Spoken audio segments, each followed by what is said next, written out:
కూడా సన్మానం చేసినట్టు మీ అందరికీ దైవానుగ్రహం తప్పకుండా ఉంటుంది. ఇప్పుడు నాకు డిగ్రీ కాలేజీ ఉంది, కచేరీ ఉంది నాది సంఘంలో.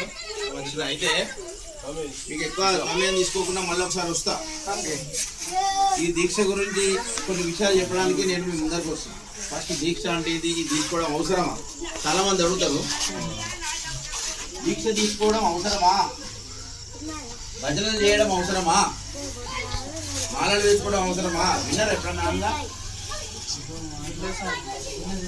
ఇవన్నీ అవసరమా? మాకు మనసు ఉంటే సరిపోదా, ఎంత పెద్ద బిల్డప్ కాకపోతే అని అనేవాళ్ళు ఉన్నారు. మాకు మనసులు ఉంటారు సరిపోదా? ఈ గుడి పోతేనే ఉన్నదా, మాల వేస్తూనే ఉన్నదా, బుట్లు పెడితేనే ఉన్నదా, భజనలు పోతేనే ఉన్నదా, పూజలు చేస్తూనే ఉన్నదా అంటారు కదా. అనే వాళ్ళకి మనం ఒక సమాధానం చెప్పాలి. వినబడుతున్నా అందరికీ? మీరు మా ఇంటికి వచ్చారనుకో, మీకు ఫస్ట్ నమస్కారం చేసి రండి, కూర్చోండి, తర్వాత మీ కాలు కట్టుకోండి, నీళ్ళు తాగండి, అన్నం తినండి, మీకు అన్ని మర్యాదలు చేయాలని ఉంది. నా మనసు నిండా ప్రేమ ఉంది. కానీ నేను ఏమనను. కూర్చోమనా, మాట్లాడమనా, కాలు కట్టుకోమనా, భోజనం చేయమనా, ఏమన్నా మనసు ఉంటే సరిపోదా? సరిపోతుందా? అనే వాళ్ళకి ఆ సమాధానం చెప్పాలి. మనసు బయటికి ప్రవర్తించడం మీకు ఆకలి అవుతుంది, తినాలని ఉంది, మస్తు ఆడ అన్నం ఉంది, మనసులో అంటే తినాలని ఉంటే సరిపోతుందా? సరిపోతుందా? తినాలి, మనం ప్రవర్తించాలి. నువ్వు మాల భక్తి ఉన్నదని నువ్వు ప్రదర్శించాలంటే మాల వేసుకోవాలి, గుడికి రావాలి, భజన చేయాలి. నువ్వు హిందూ, ముస్లిం, క్రిస్టియన్లు తెలవాలంటే బొట్టు పెట్టుకోవాలి. ప్రవర్తించినప్పుడే తెలుస్తుంది, ప్రవర్తించకుంటే తెలియదు. వాళ్ళకి ఈ సమాధానం చెప్పాలి. అయితే మనది ఏం జన్మ? మానవ జన్మ. మానవ జన్మ అంటే అర్థం తెలుసా ఎవరికైనా? మానవ, పంది, కుక్క, నక్క, పిల్లి, గొర్రె, బర్రె, చీమ, పురుగు, ఇవన్నీ పుట్టుడు మానవ. ఇకనైనా మానవ, ఇవన్నీ ఇంకా పుడుతూనే ఉంటావా? ఈ జన్మ మాను. ప్రతి ప్రాణిది వెన్నుపూస ఉంటుంది కదా, భూమికి అడ్డంగానే ఉంటది, భూమికి అడ్డంగానే ఉంటది వెన్నుపూస. ఒక మనిషి నిటారు ఉంటది, ఒక మనిషి వెన్నుపూస మాత్రమే నిలువు ఉంటది. ఎందుకో నువ్వు మళ్ళీ ముక్తి పొందాలి దేవుని దగ్గరికి. ఈ అడ్డదారి తిరగకుండా మానవా, ఈ జన్మలెత్తుడు మానవా. మానవ జన్మ అని అర్థం. మానవ జన్మ అంటే జన్మలెత్తుడు మానవా అని అర్థం. అయితే మనతో పాటు ఎన్ని లక్షల జీవులు ఉన్నాయి? 84 లక్షల జీవులు ఉన్నాయి. ఆ 84 లక్షల జీవులల్లా పంది, కుక్క, నక్క, పిల్లి అన్నీ చూస్తూ ఉంటే 84 లక్షల రకాలు. చీమలు 84 లక్షలు కాదు, ఒక చీమ, ఒక కుక్క, అట్లా లెక్క పెడితే 84 లక్షల ప్రాణులు ఉంటాయి. ఆ 84 లక్షల ప్రాణులలో ఉత్తమమైన జన్మ ఏది? అంటే ఇప్పుడు ఒక తరగతిలో 40 మంది ఉంటే వాడు ఫస్ట్ వచ్చిన వాళ్ళే ఉత్తమ శ్రేణిలో పాస్ అయినట్టు. అంటే ఉత్తమ గుణాలు ఉంటే ఉత్తములై, ఉత్తమ గుణాలు లేకపోతే ఉత్తములు కాదు కదా. మరి మనతో పాటు పందులు, కుక్కలు, నక్కలు అన్ని వధిస్తారు కదా, అవన్నీ పుడతానే, పెరుగుతానే. ప్రతి ఒక్క ప్రాణిని గంట కూడుకుంటాయి, పిల్లల్ని కంటాయి, ఆహారం ఎక్కడికో దూరం పోయి తెచ్చుకుంటాయి, మళ్ళా ఉంటాయి, పంటాయి, తింటాయి, పంటాయి లేస్తాయి, పంటాయి తింటాయి. మనం కూడా గట్లనే చేస్తే మనకు ఉత్తమ జన్మ ఎట్లా అవుతుంది? ఏం చేస్తానమో, నువ్వేం చేస్తానమో పందులు అవే చేస్తున్నాయి, కుక్కలు అవే చేస్తున్నాయి, ఎడ్లు అవే చేస్తున్నాయి, గుడ్లు అవే చేస్తున్నాయి, కొంగలు హంసలు అవే. మరి మనం కూడా అట్లనే చేస్తే మనసులో ఉత్తమ మానవ జన్మ, ఉత్తమ జన్మ అన్నారు కదా. ఇప్పుడు ఉత్తమ జన్మ అట్లా ఆ లక్షణం తీరుతుందా? కోరిక ఉత్తమ జన్మ అయినట్టు అవుతుందా? అవి చేయండి. ఏంటిది? దీక్ష. అర్థమైందా? ఒక దీక్ష, ఒక భజన, ఒక కీర్తన, ఒక గుడికి పోవడం, ఒక దేవునికి పుష్ప వేయడం, ఒక రామాయణం, కృష్ణాయనం, శివారణం, ఏదైనా అట్లా అన్నప్పుడే నీ ఉత్తమ జన్మ. కాకపోతే ఆ పశు జన్మ లాగా. అయితే దేవుడు ఏం చేశాడంటే మనకు ఉత్తమ జన్మ అంటాం కదా. ఇప్పుడు మిరపకాయకి ఏం లక్షణం ఉంటుంది? మిరపకాయ గుణం ఏంది? చింతపండుది పులుపు. ఓకే. చేప లక్షణం ఏంది? ఈదుతుంది. పక్షి లక్షణం ఏంది? ఎగురుతుంది, గాలి ఎగురుతుంది కదా. జింక పరిగెడుతుంది. మనకు అన్నిటి లక్షణాలు తీస్తాయి. మనిషి లక్షణం ఏమిటి? మనిషికి ఉండాల్సిన లక్షణం ఏంది? ఎవరైనా చేతి చెప్పగలండి? మనిషికి ఉండాల్సిన అన్నిటి చెప్పినాం కదా. మనిషి లక్షణం ఏంది? మనం ఏం చేస్తున్నాం? పక్షిలాగా ఎగురడం నేర్చున్నాం, విమానం కనిపెట్టినాం. చేపలాగా ఈదడం నేర్చున్నాం, ఈదుతున్నాం. పాములాగా వాకుతున్నాం, పక్షిలాగా ఎగురుతున్నాం, కుక్కలాగా ఉరుకుతున్నాం, జింకలాగా ఉరుకుతున్నాం, మనిషిలాగా పెడుతున్నాం. మనిషి ఇప్పుడు నీ జేబులు ఎన్ని పైసలు ఉంటే తెలుస్తుంది, లేకుంటే జేబులు లేకుంటే ఏమున్నాడో తెలియదు. అట్లాగే మనము అంటే మనందరం, నేను కూడా అందరం కూడా మానవ జన్మ అనేది అని మర్చిపోయినాం. మరి మానవ లక్షణం అనేది మనం మర్చిపోయినాం. మానవం అంటే మానవత్వం. మానవులకు ఉండాల్సిన లక్షణం ఏంది? మానవత్వం అంటే ప్రేమ, దయ, జాలి, భక్తి, ఒకళ్ళని గౌరవించడం, మనం ఒక ప్రేమగా నడుచుకోవడం మానవత్వం. రాక్షసత్వం అంటే ఒకరిని హింస పెట్టడం, ఒకరిని బాధ పెట్టడం, భార్యను, పిల్లలను, తల్లినో పక్కను ఎవరినో బాగా రాక్షసుడు. మనిషి కాదు. మనిషి లక్షణం ఎట్లుండాలి? మానవత్వం అంటే మనిషి లక్షణం ఉండాలి. మనిషి లక్షణం మానవత్వంలో మాట్లాడిస్తారు. ఇది భక్తి అన్నమాట, మానవత్వం. అయితే ఈ మానవత్వం, మానవ జన్మ అనడానికి మనకు ఉత్తమమైన జన్మ ఈ జన్మ ఇచ్చినందుకు ఇంకొక చిన్న డౌట్లు చెప్తారు. ఫస్ట్, దేవుడు ఉన్నాడా? నిజంగానే ఉంటే ఏం చేస్తాడు? ఎక్కడున్నాడు? దేవుడు ఉన్నాడా? ఉంటే ఎక్కడున్నాడు? ఏం చేస్తాడు? ఎటు చేస్తాడు అనే దానికి సందేహాలు తీర్చాలంటే, ఇప్పుడు పాలల్లో నెయ్యి ఉన్నదా? వెన్న ఉన్నదా? పాలల్లో నెయ్యి ఉన్నదా? ఉన్నదా? ఎక్కడున్నది? పాలంతటా ఉంటుంది. పాలంతటా ప్రపంచంలో దేవుడు అంతటా వ్యాపించి ఉంటాడు. దీపం ముగిస్తున్నాం, అది ఎటు చూస్తుందంటే ఏం చెప్పగలుగుతావు? అంతటా చూస్తుంది. దేవుడు కూడా అంతటా చూస్తాడు. ఇక్కడ చూస్తాడు, అక్కడ చూస్తాడు. ఎక్కడైతే ఇక్కడ గాలి ఉందో, ఎక్కడ గాలి లేని చోట కూడా భగవంతుడు అంతటా పాలల్లో నెయ్యి ఎట్లా నిండి ఉన్నదో భగవంతుడు అంతటా ఈ ప్రపంచం అంతటా వ్యాపించి ఉన్నాడు. అయితే దేవుడు నిజంగానే ఉన్నాడా అని చిన్న ఉదాహరణ. ఒక వస్తువు లేకపోతే ఒకటి కనేవాళ్ళు లేకపోతే ఒకటి ఉండదు. మన శరీరం ఉన్నది అంటే మన తల్లిదండ్రులు కనేవాళ్ళు లేకపోతే శరీరం ఉండదు. కానీ శరీరాన్ని కనడానికి మాత్రమే తల్లిదండ్రులు కారణం. లోపల జీవిని కనడానికి వాళ్ళ కారణం కాదు. వాళ్ళ కారణంతో వస్తలేదు, వాళ్ళ కారణంతో రాదు, వాళ్ళ పొమ్మన్నప్పుడు పోదు. నాకు పిల్లలు కావాలి అన్నప్పుడు వస్తారా? పుడతారా? ఇది రావాలి అన్నప్పుడు వస్తారా? వాళ్ళ ప్రమేయం, ఆ జీవి అనేది వాళ్ళ ప్రమేయంలో నడవదు. అయితే ఈ శరీరం తిరుగుతుంది, మాట్లాడుతున్నది, కదులుతున్నట్టు కారణం ఎవరు? జీవి. జీవి లేకపోతే ఉంటామా? ఉండవు. అంటే కింద పడిపోతుంది, మాట్లాడలేదు, చూడలేదు. దీన్ని ఆడిస్తున్నది అంటే ఒక జీవి ఉన్నది కదా. మరి జీవి వస్తుంది పోతానంటే అది కూడా ఆడుతుంది కదా, ఆడుతుంది కదా. అది కూడా ఆ జీవిని ఆడించే వాళ్ళు లేకుండా జీవి ఆడుతుంది ఇక. దాన్ని కానీ వాళ్ళు లేకుండా అది ఉంటుందా? జీవిని కన్నా వాడే దేవుడు. ఆ జీవిని ఆడించే వాడే దేవుడు. ఆ జీవి లోపల అంతర్యామి అంటారు. చూసినావా? అంతర్యామి అంటే ఆ జీవి లోపల నిగూఢమైన పరమాత్మ ఉంటుంది. మనం ఈ కామక్రోధ లోభాలన్నీ అడ్డుపెట్టిన అద్దానికి నింపుకుంటే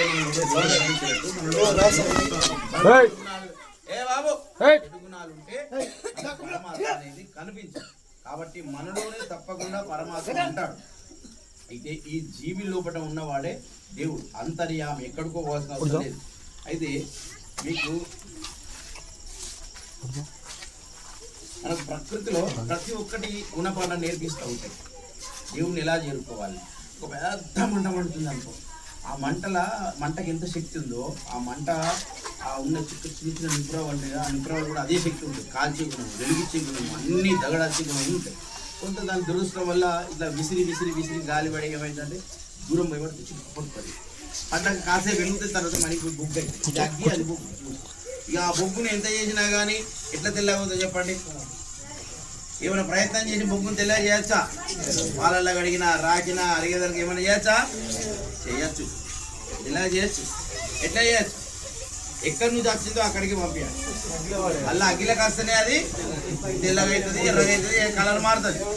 మనము భగవంతుడి నుంచి, ఆ పరమాత్మ నుండి విసిరిపోయే ఆత్మలం. మనకి పరమాత్మ నుండి విసిరివేయబడ్డ ఆత్మలం. ఆయన పరమాత్మ, మనం ఆత్మలం. అయితే మనం ఆ పరమాత్మను తప్పించి ఇంకెన్ని ప్రయత్నాలు చేసినా బొగ్గులాగా ఇక్కడనే ఉడుతూ చస్తూ ఇన్నే ఉంటాం. పరమాత్మను చేరుకోవాలి అంటే ఇలాంటి దీక్షలు తీసుకోవాలి, ఇలాంటి మాలలు వేసుకోవాలి, ఇలాంటి భగవంతుని నామస్మరణ చేస్తేనే మన పరమాత్మని ఆశ్రయించడానికి అవకాశం ఉంటుంది. లేకపోతే ఎన్ని తలకాయ కింద కాలు తపస్సు చేసినా కానీ ఆ అగ్గిని మనం బొగ్గు చేయలేము కదా. అట్లనే ఆ బొగ్గును అగ్గి చేయలేము కదా. దీనికి మనకు ఉదాహరణ ఏం చెప్తుంది? ఒక చినుకు చెప్తుంది, మన బుద్ధి నేర్పుతుంది. సముద్రంలో నీరు ఉంటుంది కదా, ఆ సముద్రంలో నీరును ఎండ వేడి చేసి మేఘాలు తీసుకుపోయిన నీరును మళ్ళీ సముద్రంలో పడేస్తే లాభం ఏమైనా ఉంటుందా? ఉండదు. 3 పాలు సముద్రం ఉంటుంది, 1 పాలు భూమి ఉంటుంది. కానీ ఆ భూమిలో కాకుండా ఆ సముద్రంలో భూమి మీద తెచ్చేస్తుంది చినుకు. వర్షం కొండల మీద, గుట్టల మీద పడితే ఆ పడ్డ చినుకు ఆ నుంచి వారితే చిన్న కాలువ అయితే, చిన్న కాలువ ఉర్రెలు పడితే ఉర్రె పోయి, చిన్న వాగులు పడితే వాగు పోయి, చిన్న నా వంకల పడతా, వంక పోయి నదిలో పడతా, నది మళ్ళీ ఎక్కడ చేరుతుంది? నేను ఎక్కడి నుంచి వచ్చినో అక్కడికి పోవడానికి ప్రయత్నం చేస్తాను. అది మనకు నేర్పించే, మనం పరమాత్మ నుంచి వచ్చినాం కదా, మనం కూడా ఇలాంటి దీక్షలు తీసుకొని భజనలు చేసి పరమాత్మని చేరుకోవడానికి ప్రయత్నం చేసి చిరుకులు లాంటి వాళ్ళు మీరంతా. అర్థమైందా? అయితే ఈ యొక్క ఉన్నతమైనటువంటి జీవితాన్ని ఎన్నుకున్న మీకు కొందరు నాకెందుకు కష్టాలు వస్తాయి, నాకెందుకు బాధలు వస్తాయి, నేనేం పాపం చేసినా, నేనేం చేస్తున్నా అని అడుగుతాను అంటుంటే మనం. అయితే దేవుడికి ఏం కష్టం పాపం చేసినా మనకు పైసలు కావాలి అనుకో. నేను బ్యాంకు పోతాం, కానీ రోజు బ్యాంక్ కాడ పోయి దిగుతున్నా మేనేజర్. బ్యాంక్ కాడ రోజు మేనేజర్ దిగుతుంటే రోజు మా రవి స్వామి అట్లాంటి చూసిండు, మా శేఖర్ స్వామి అట్లాంటి చూసిండు. ఓసారి శ్రీనివాస్ డాక్టర్ రోజు చేసిపోతాను బ్యాంక్ కాడ. చూసే వరకు క్రాప్లో ఉండదు, రూఫ్లో ఉండదు, వ్యాపారస్తులు కట్టాలు తీసుకుంటాను పోతాను, తీసుకుంటాను బ్యాంక్ అడుగుతాను తాగుంటలేదు. మరి నాకెందుకు ఇస్తలేను మేనేజర్ తిడతాను. తిడితే మేనేజర్ ఆయన స్వామి చెప్పినా బయటకు వస్తాడు, లేకపోతే నన్నే లోపలికి రామంటాడు. ఏమైంది స్వామి ఎందుకు రోజు ఏడ్చిపోతానమాట అంటే నాకు ఇల్లు లేదు, జాగా లేదు, ఏమి లేదు, నేను బాగా వేదతరం చూడండి. అదే నీకెందుకు పైసలు ఇస్తుందా అని లోపల తీసుకోండి. నువ్వేం పని చేస్తావు? డాక్టర్ పని, రోజు ఎంత పైసలు 1000 రూపాయలు సంపాదిస్తాను. మరి అట్లా ఎంత బ్యాంకులు వేసిన వరకు రూపాయి కూడా వేయలేదు, రూపాయి కూడా వేయలేదు. రేపు కూడా నీకే చెప్తాను అంటే మరి ఎట్లా నాకు కావాలి అంటే మరి సరే మరి రవి స్వామినో ఆ స్వామినో ఈ స్వామినో నువ్వు పెట్టి షూరిటీ పెట్టి లోన్ ఇప్పిస్తా. మరి అకౌంట్ ఓపెన్ చేసినావా అంటే వినండి జాగ్రత్త. అకౌంట్ ఓపెన్ చేసినావా అంటే నేను అకౌంట్ కూడా ఓపెన్ చేయలేదు. అరే నువ్వు అకౌంట్ ఓపెన్ చేయకుండా రోజు నన్ను తిట్టిపోతాను. నేను నీకు ఎత్తి పైసలు, నీకు పైసలు ఇవ్వాలంటే నువ్వు అకౌంట్ ఓపెన్ చేయాలి కదా. ఆ అకౌంట్ ఓపెన్ చేస్తేనే నీకు డబ్బులు ఇవ్వడానికి, ఎవరిదైనా లోన్ పెట్టాలి అంటే వచ్చే జన్మ లేకుండా చేసి ఈ జన్మలు ఇస్తాడు. ఈ జన్మలు ఏం చేసిన పాపానికి, ఇంకో జన్మలో ఇల్లు లేకుండా చేసాను ఈ జన్మలు ఇప్పిస్తాడు పుణ్యం చేస్తే దేవుడు. అయితే మరి నీకు ఇల్లు కూడా ఇప్పుడు లోన్ కూడా ఏమంటారు, నువ్వు అకౌంట్ కూడా ఓపెన్ చేయలేదు కదా, నీకు ఎట్కి ఇవ్వాలి అంటాడు. అంటాడు అన్నా దగ్గర కోట్ల రూపాయలు ఉన్నాయి, తులాల బంగారం ఉన్నది, కానీ దానికి ఒక నిబంధన ఉంటుంది. ఎవరైతే అకౌంట్ చేస్తారో వాళ్ళకి. ఇది వాస్తవమేనా? భగవంతుడు కూడా మనం కష్టాలు అడుగుతున్నాం, బాధలు పడినప్పుడు నాకు కోరికలు కోరాలంటే మనం ఏమంటాడు, ఆయన చూస్తాడు. ఇది అకౌంట్ ఓపెన్ చేసిండు అన్న దగ్గర. అంటే మనకు 100 పుణ్యం అనే అకౌంట్ 100 సంవత్సరాలు ఆయుష్ ఇచ్చిండు. 100 సంవత్సరాలు ఇప్పుడు 24 గంటలు ఆయుష్ ఇచ్చిండు. ఈ 24 గంటల ఆయుష్లో మన శరీరాన్ని శుభ్రం చేసుకోవడానికి కోసం, శరీరాన్ని తినిపెట్టడానికి కోసం 3 పూటలు, దుగ్గు కోసము, అలంకరణ కోసము, శరీర సుఖాల కోసము, సినిమాలు, సీరియళ్ళు, రాజకీయాలు మాట్లాడము, వాళ్ళు తీసుకుంటే చూడడం, వీళ్ళు తీసుకుంటే చూడడం, వీటి కోసం సమయం వృధా చేస్తున్నాం. కానీ ఇన్ని మనకి ఇచ్చిన పరమాత్మ కోసం ఎప్పుడైనా సమయం కేటాయిస్తున్నామా? కేటాయిస్తేనే అకౌంట్లో పడ్డట్టు. నీ ఆయుష్ నీకు 24 గంటల ఆయుష్ ఇస్తే 24 గంటల ఆయుష్ వృధా చేస్తే నీ దేవుని దగ్గర నాకు అడుగుతే ఎట్లు ఇస్తారు? బ్యాంకు పోయినట్టే కదా, ఖాళీ బ్యాంకు పోయినట్టు. అట్లాగే మనకు ఆ భగవంతుడికి మీరు ఒక సమ్మక్క జాతర పోతానంటూ, కొండగట్టు పోతాను, ఎప్పుడైతే పోతాని సామాన్లు కొనడానికి మీరు ఇంటికి వెళ్ళి బయలుదేరి సామాన్లు కొనడానికి మొదలు పెడతారో, పొయ్యి వచ్చే వరకు కూడా మీ ఆయుష్ అంతా దేవుని అకౌంట్లో పడుతుంది. ఒక దర్శనం చేసిన 5 నిమిషాలు కాదు, మీరు తీసుకున్న కానీ మొదలు పెడితే కూడా ఆయన చూస్తాడు. ఒకసారి ద్రౌపదికి వస్త్రాభరణం జరుగుతుంది, మీకు తెలుసుగా ద్రౌపది ఆమె మానభంగం చేస్తుంటే కృష్ణాన్ని కాపాడండి, భర్తను నమ్ముకుంటుంది. నా భీముడు బలవంతుడు, నా దుర్యోధనుడు బలవంతుడు, ఈయన బలం, అందరూ వాళ్ళు ఎవరు అక్కడ రానప్పుడు అప్పుడు దేవుడిని ప్రార్థిస్తారు. దేవుడు ఇట్లా చూస్తాడు, ఈ దేవుడు వస్త్రదానం చేసింది ఆ జీవితంలో, ఇప్పుడు అడుగుతాను నన్ను. గత జన్మలో ఆమెకు రాజు బిడ్డ, అవి సముద్ర స్నానం అయితే ఒక ముని వస్త్రం కుట్టుకోపోతుంది, మునులకు ఇంత చిన్న ఉంటుంది, అది కుట్టుకో. సముద్రంలో నీళ్ళు ఎట్లుంటే ఐస్ గడ్డలు అనుకో, ఆయన అందులో ఉండలేకపోతా అంటాడు. వస్త్రం పోయే వరకు గజగజం అనుకుంటూ బయటకు వద్దామంటే నగ్నంగా ఉంటుంది.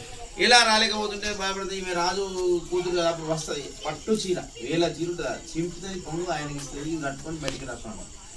అప్పుడు కృష్ణుడు కనిపిస్తాను, వస్త్రదానం చేసింది. ఇప్పుడు ఒక్క దారానికి ఒక చీర ఇవ్వాలి, ఒక్క దారానికి ఒక చీర చొప్పునిస్తాడు. అంటే మనం కూడా ఇలాంటి కార్యక్రమాలు చేస్తే భగవంతుడు తప్పకుండా మీ అందరికీ అండగా ఉంటాడు. జై శ్రీరామ్ చెప్పండి. జై శ్రీరామ్.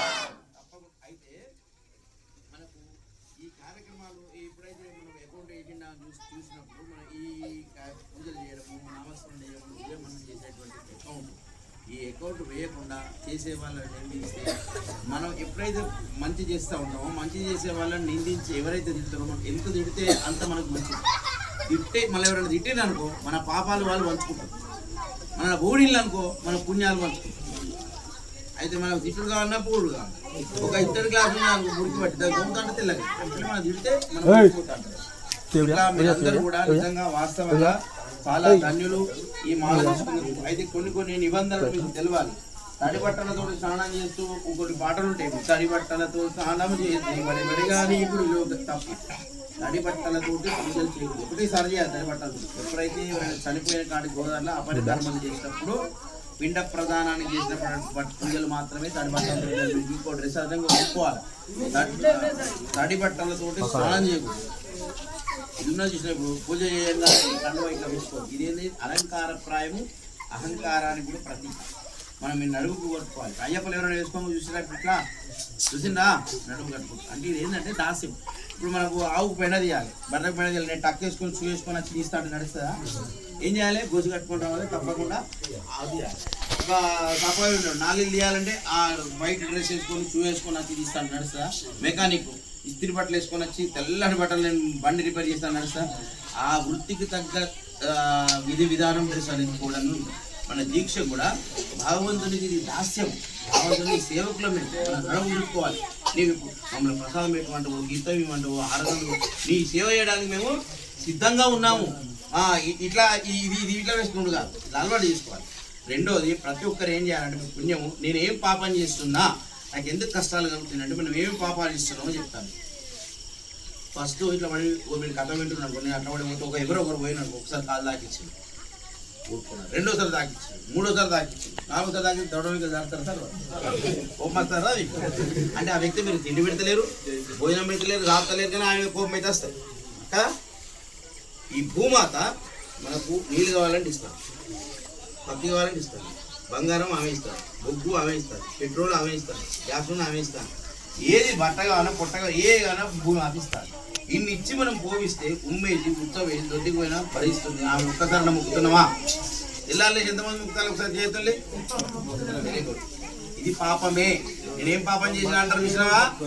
భూమాతకు నమస్కరించకుండా మనం కాలు కింద పెట్టడం పాపమే. రేపటి నుంచి అందరూ భూమికి దండం పెట్టిన తర్వాత కళ్ళకు అద్దుకున్న తర్వాత అమ్మ క్షమించి, ఇప్పుడు మీరు ఇక్కడ ఉన్నారు కదా, ఇంతకుముందు ఒకరిని దవడలో కొడతాను చూసిన కాలు దాటితే, నాకు ఇట్లా కాలు వెళ్తలేదు స్వామి ఏమనుకోకు అని దండం పెట్టి ముందుగా పోతే తొక్కినా ఏమను, ముందుగా కాలు వెళ్ళేటట్టు ఛాన్స్ లేదు. ఒకవేళ ఏమనుకోకని దండం పెడితే తొక్కినా ఏమను, కాలు దాకితే కొడతాను తొక్కినా ఏమను అంటే అట్లా చల్లబడతాయి. పరమాత్మ భూమాత కూడా ప్రత్యక్ష దైవం. మనం ఎన్ని అనుభవిస్తున్నాం, ఇన్ని ప్రత్యక్షంగా మనం పోతున్నదంటే ఆమె కారణం. ఆమె లేకు తల్లి 9 నెలలు పోస్తే పుట్టిన కాదు సచ్చిదలకు మోసి ఉమ్మేసిన ఉచ్చమోసిన భరించే తల్లిని మోస్తారు. ఇది ఒక పాపం. ఈ వృద్ధిని దీక్ష తీసుకుని మీరందరూ కూడా సూర్యుడికి నమస్కారం చేయాలి. కనిపించే దైవం సూర్యుడు. ఏ దేవుడు కనిపించినా కనుక సూర్యుడు లేకపోతే చీకటి, పాములు, పగలు, కుట్రాలు, బ్యాక్టీరియా, వైరస్, దొంగతనాలు, మడ్డర్లు, మానభంగాలు లాంటి జరుగుతాయి సూర్యుడు లేకపోతే. ఏదైనా రాత్రి దాన్ని పారదోలి మనకు పంటలు. ఇప్పుడు సముద్రంలో నీళ్ళు ఎంత ఉప్పు ఉంటాయి తెలుసా మీకు? తెలుసా? ఉప్పు ఉంటాయి.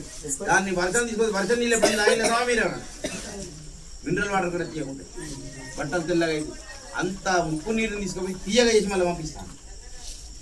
మన భూమి పంటలు పంటలు ఇంత మేలు చేసే ప్రత్యక్షమైన దైవానికి నమస్కరించాం. వచ్చగా అది కనపడ్డా చూడం దేవుడు ఏడి అని అంటాడు. ఆ సూర్యునికి నమస్కరించాలి. స్నానం చేసినాం. ఆహారానికి ఖచ్చితంగా దండం పెట్టకుండా తింటే దొంగతనం చేసుకున్నంత పాపం జరుగుతుంది. ఎందుకు జరుగుతాయి? మేము సంపాదించుకున్నాం అంటారు కదా, అంటారు కదా డౌట్. ఇప్పుడు మీరు ఎంతమంది పెళ్ళైలో చేతులు ఒకసారి పెళ్ళైన వాళ్ళందరూ మీరు ఎవరి కోసం సంపాదించాలి పైసలు? భార్యా పిల్లల కోసం. మీరు తెచ్చి డబ్బు జేబులలో పెడితే మైస్వామి కనబడతాడు ఎక్కడ. అయితే మీ డబ్బులు ఎక్కడ పెట్టినా మీరు చెప్పకుండా మీ భార్య కొన్ని మీ పిల్లలకు మా కోసమే సంపాదించేది మా నాన్న అని ఇష్టం ఉన్నట్టు వాళ్ళకి తీసుకుంటే మీకు కోపం వస్తారా? ఒక్కనాడు చూస్తారు, 2 నెలలు చూస్తారు, అచ్చలు జీతం అంతా అచ్చలు లటక తీసుకొని పోతే కోపం వస్తుందా?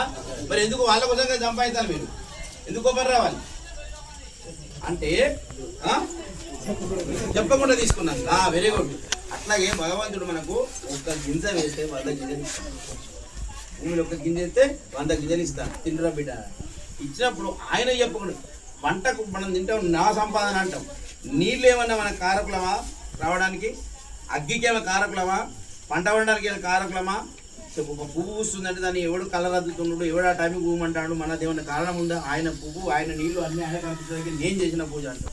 అంటే మనం అందులో ఏది ఉండదు. మనం ఆయన దానికి సమర్పించకపోతే ఇప్పుడు కూడా మనం చెప్పకుంటే తీసుకుంటే ఇట్లా దొంగతనం చేసినట్టు దేవుడికి మనం తినే ఆహారాన్ని ఒకసారి ఇప్పుడు పెళ్లి రోజు పుట్టినరోజు అయితే కదా మీరు ఏం చేస్తారు పోదేపో సోన్ పాపడ దేపో అరటిపల్లి దేపో లేకపోతే పులిహోర దేపో అని అంటారు తెప్పిస్తారు దేవుడు చూపెట్టిన తులసి దళం వేసి గాయత్రి మంత్రం చెప్పి నివేదన చూపెట్టాం కదా ఇదా సోన్ పాపడ తినేవుదా కోవ తినేవరా అని పిలుస్తారు ఎవరైనా అప్పటిదాకా తెప్పించినావు కదా అంటావా ఏమంటావు ప్రసాదం అంటావు అమృత తుల్యమైపోతుంది దేవుని చూపెట్టినంత మాత్రమే దేవుని చూపెడితే అమృతంగా ప్రసాదంగా మారుతుంది చూపెట్టకపోతే అది అప్పటి వరకు దొంగ సొమ్మాది ఇప్పుడు చూపెట్టిన వాటి దేవునికి నివేదన మనం తినే ఛాయ కానీ అన్నం కానీ ఒక్కసారి నమస్కారం చేయాలి అన్నం పరబ్రహ్మ స్వరూపం అన్నం ఎవరట పరబ్రహ్మ అంట అది లేకపోతే మన ఆయుష్ నిలవది ఒక వారం రోజులు పడిపోతాం అంత శక్తినిస్తాంది చూడగలుగుతాం వినగలుగుతాం మాట ఆహారమే ఫస్ట్ బ్రహ్మ ఆహారం నీ ముందర కాస్త దండబెట్ట కూడా తింటాను గటగట తినకూడదు దీక్షలు తింటున్నారు కదా నమస్కారం చేసి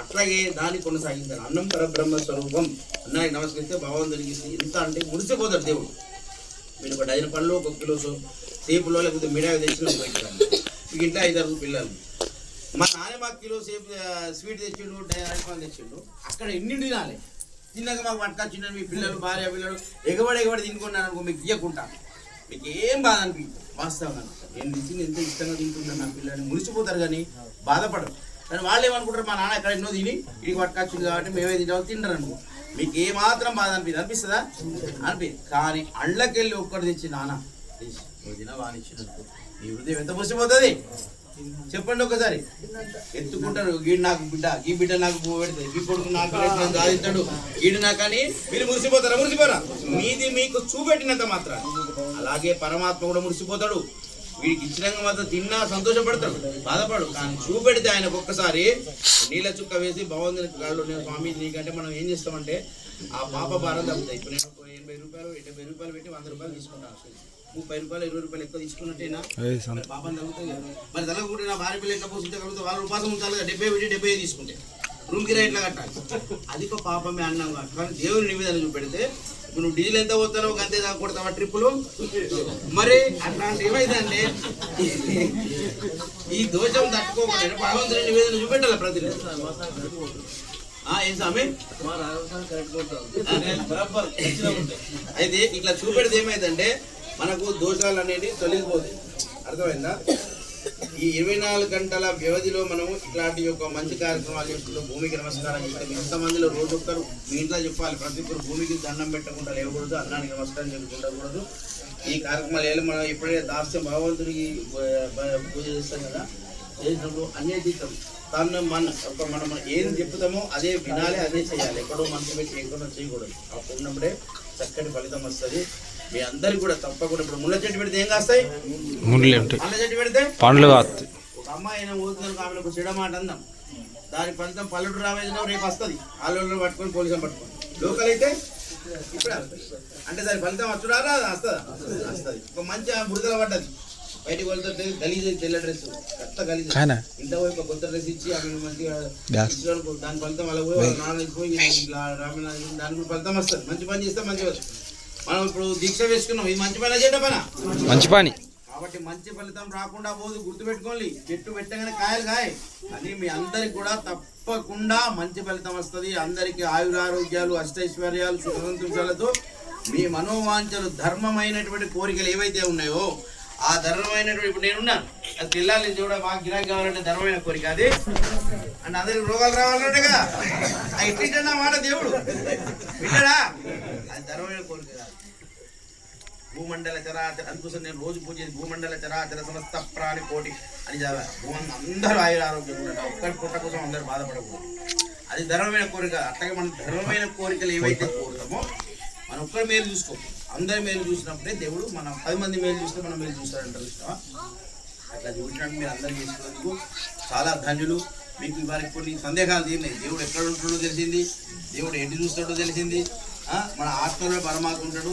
మనం మంచి పని చేస్తే మంచి ఫలితం దొరుకుతుంది తప్పకుండా మీ అందరికీ కూడా మళ్ళీ ఒకసారి మంచి విషయాలు చెప్తాను వచ్చి మీకు ఎక్కువ చెప్పలేదు జై శ్రీరామ్ జై శ్రీరామ్ జై శ్రీరామ్ జై జై శ్రీరామ్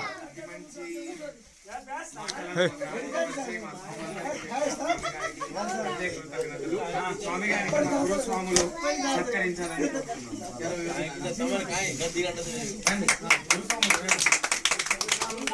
గురు సీనియర్ స్వాములు రండి. ఏ సంసామి నువ్వు కాదు ఉండు. ఏ సంసామి నువ్వు కాదు ఉండు. పేర్లు తెలియ నాకు, నేను ఈ సంవత్సరం వేస్తున్నాను కాబట్టి